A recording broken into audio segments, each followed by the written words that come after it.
de Êxodo, o segundo tomo do Pentateuco, é descrita a história da escravidão dos hebreus no Egito, da eleição de Moisés como líder para conduzir o povo de Deus para a Terra Santa e o estabelecimento da aliança deste mesmo povo com Deus, que chama-se Velho Testamento. Esta aliança foi consumada com a Páscoa, um sacrifício animal instituído na noite da véspera do Êxodo, a saída dos filhos de Israel do Egito, durante a qual Moisés recebe a lei no Monte Sinai. No capítulo 14, versículos 4 ao 8, há o ritual da aliança, a qual é situada ao pé do Monte Sinai, onde fora pelo mesmo líder construído um altar, e Moisés asperge o sangue sobre o povo hebreu. Moisés escreveu todas as palavras do Senhor, depois levantou-se de manhã e erigiu um altar no sopé do monte, e 12 padrões para as 12 tribos de Israel, e enviou jovens dentre os filhos de Israel que ofereceram os seus holocaustos e imolaram ao Senhor vítimas pacíficas de novilhos. Moisés tomou metade do sangue e lançou-o em taças, e derramou e outra metade sobre o altar. Tomando o livro da aliança, o leu na presença do povo, o qual disse: "Faremos tudo o que o Senhor disse, e seremos obedientes." Moisés tomou o sangue, derramou-o sobre o povo e disse: "Este é o sangue da aliança que o Senhor celebrou convosco, sobre todas estas palavras."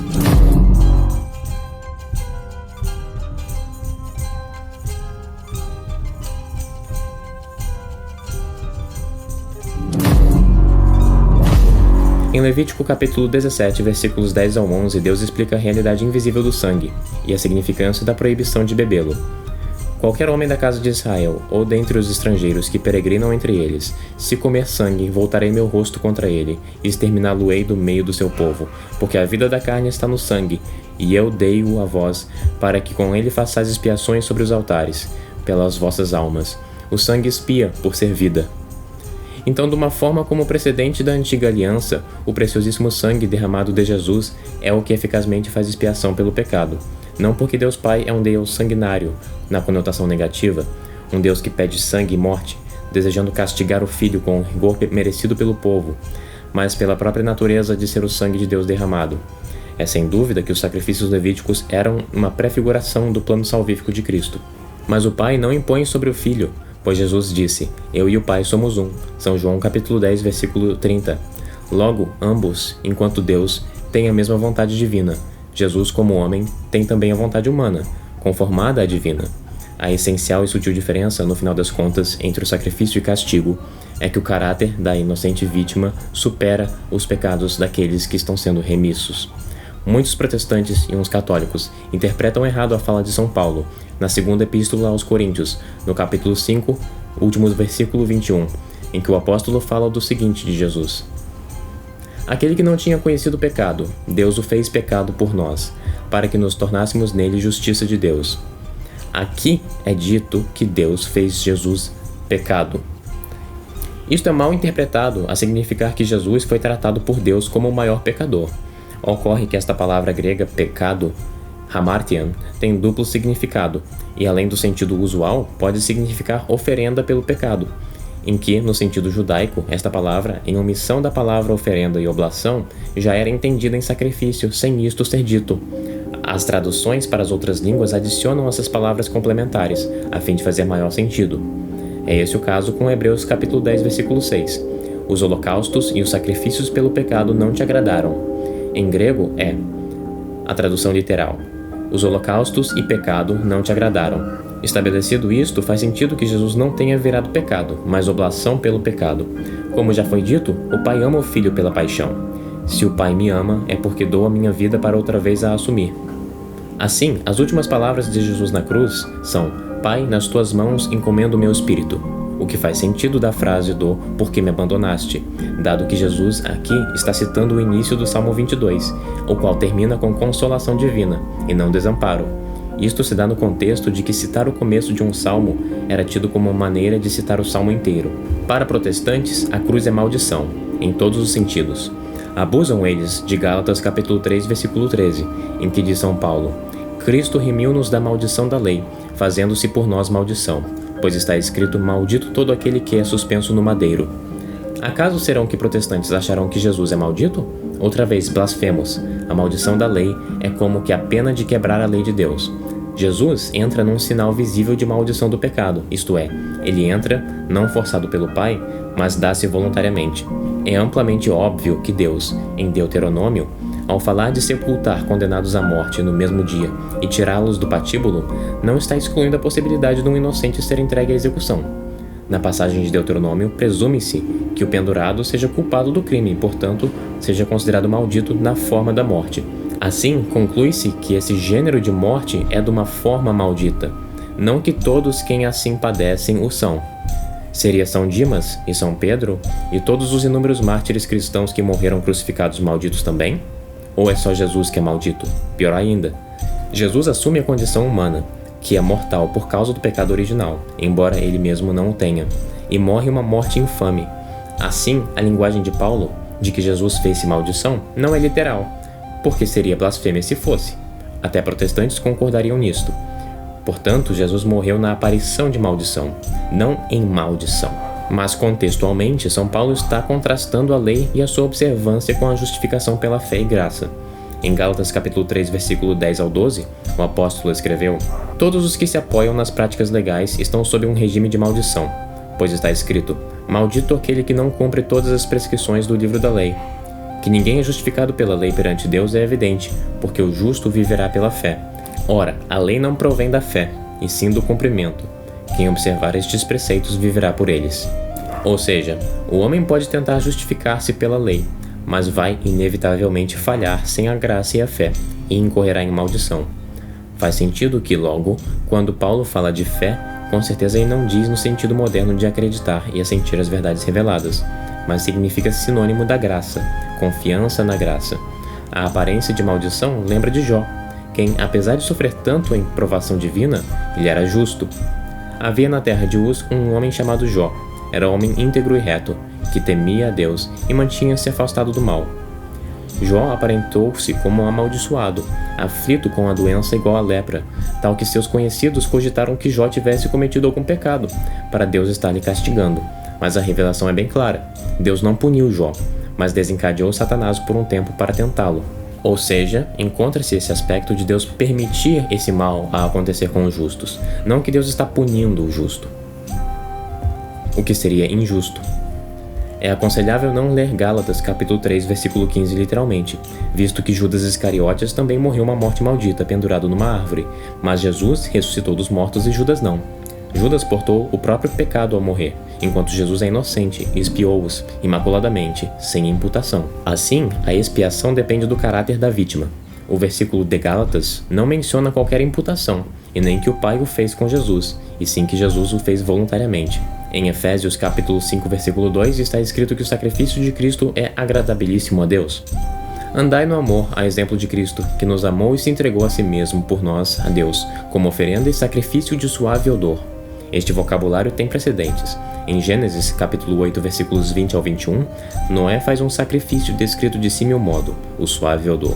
E Noé edificou um altar ao Senhor, e tomando de todos os animais e de todas as aves puras, ofereceu-as em holocausto sobre o altar.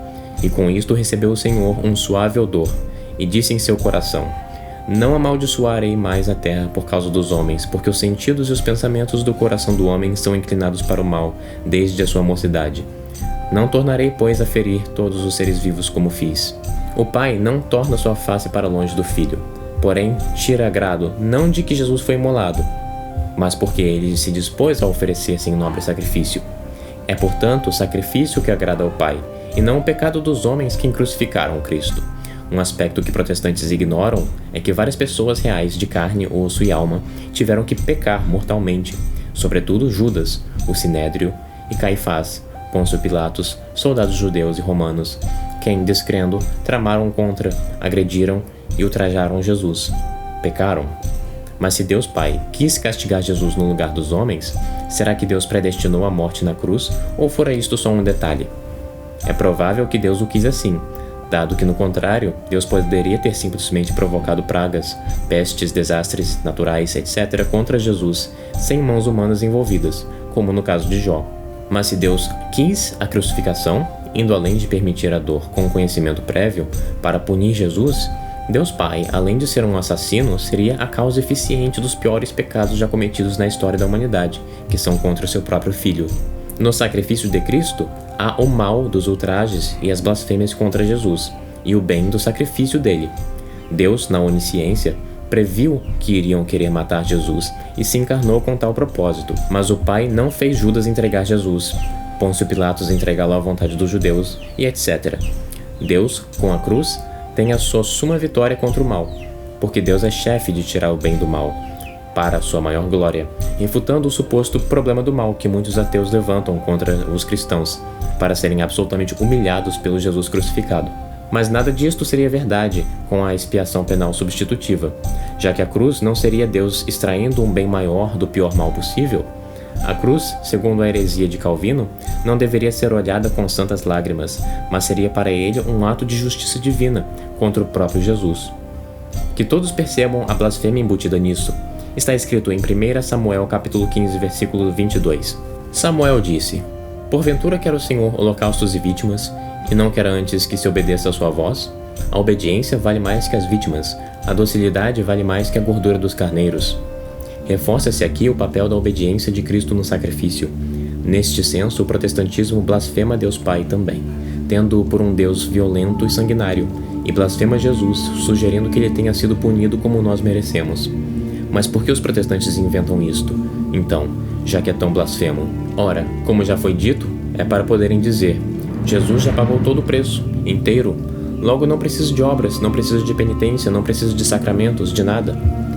Desmascarando a impiedade protestante, isto fica cristalino. Dizem tudo isto para professarem o sola fide, mas isto não é bíblico. Até o próprio São Paulo fala em Colossenses capítulo 1, versículo 24. Eu agora me alegro nos sofrimentos por vós, e completo na minha carne o que falta aos sofrimentos de Cristo, pelo seu corpo místico que é a Igreja. Tal que as penitências de São Paulo não fazem redundantes os méritos de Cristo na cruz, mas se unem aos de Cristo crucificado. O cristão se une a Cristo pelo sofrimento redentor, que é oferecido a Deus. Isto necessita da fé, para ser realizado efetivamente, mas em si é junto a ela condutores para a salvação e glória eterna, em imitação de Cristo, jamais em substituição dele. Portanto, de igual modo, Cristo não nos substitui ao padecer na cruz, pois o que nós merecemos é pior, mas assim ele nos convida a nos unirmos a ele pela igreja que ele fundou, a Santa Igreja Católica. O corpo de Cristo foi imolado pela expiação dos pecados, mas como que nós individualmente obtemos o perdão? Nos unindo ao seu corpo místico que é a Igreja. Esta mesma Igreja oferece os seus sacramentos, que são 7, dentre os quais 3 perdoam pecados pela aplicação dos méritos superabundantes da paixão. E ademais, Jesus é descrito por São Paulo na paixão como sendo imaculado, o que em si já refuta a substituição penal, dizendo em Hebreus capítulo 9, versículos 11 ao 14. Mas Cristo, vindo como pontífice dos bens futuros, passando pelo meio de um tabernáculo mais excelente e perfeito, não feito por mãos do homem, isto é, não desta criação, e não com o sangue dos bodes ou dos bezerros, mas com o seu próprio sangue, entrou uma só vez no santuário, conseguindo-nos uma redenção eterna.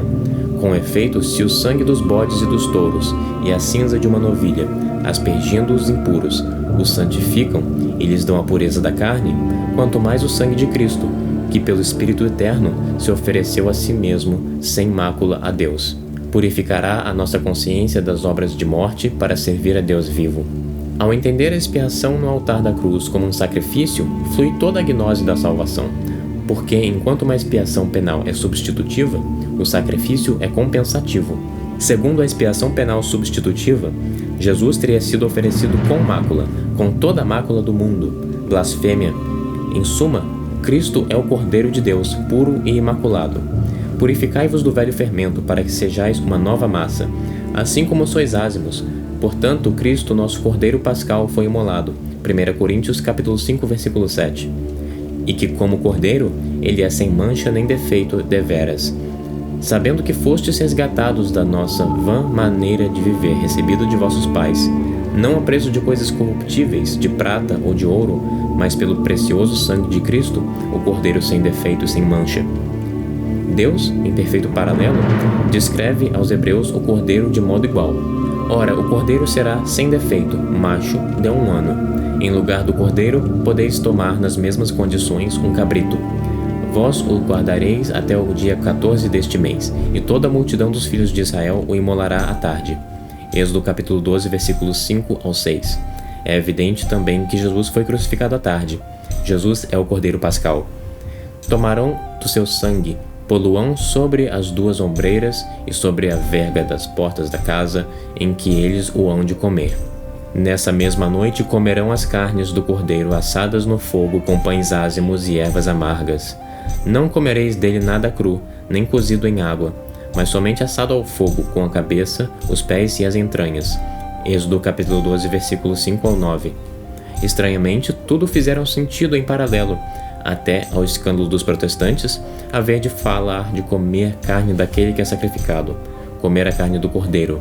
Mas somente católicos comem a carne do Cordeiro de Deus, enquanto protestantes abstêm-se da Eucaristia.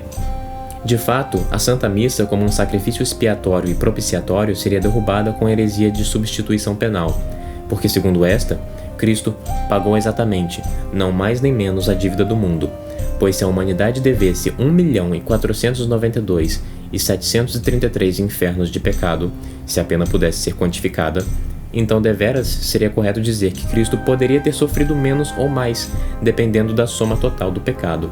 É certo dizer que Cristo, Jesus, padeceu por cada pecado feito por nós, mas não que cada pecado individual faria a paixão mais ou menos dolorosa para Jesus, como se, por exemplo, Jesus teria sido flagelado uma vez a menos se houvesse um assassinato a menos na história. A pena do pecado mortal é infinita, porque o pecado ofende a Deus, quem é infinito e sumo bem. Por isto o inferno é eterno. Assim, os méritos da cruz também são infinitos, isto é, superabundantes, mas não pelos suplícios, mas pelo caráter da vítima. Um joelho ralado do menino Jesus, oferecido voluntariamente a Deus, redimiria o mundo. Logo, o erro da expiação penal substitutiva é, como que num tribunal de justiça, querer quantificar as coisas de Deus, quantificar o peso do pecado e a graça do perdão. Tal é uma procura reprovável. Este é o último paralelo que falta na teologia e culto protestante. Daqui, saímos de soteriologia e partimos para o Santíssimo Sacramento da Eucaristia e a Santa Missa. Mas antes, vejamos resumidas as divergências de posição. A salvação no tempo. Para cristãos, é um processo que dura uma vida inteira de santificação. Para protestantes, é um estado ganho imediatamente após aceitar Jesus. A causa da salvação? Para cristãos, é fé e o batismo e a penitência dos pecados. Para protestantes, é apenas a fé. A expiação na cruz, para cristãos, é um sacrifício perfeito e voluntário de Jesus.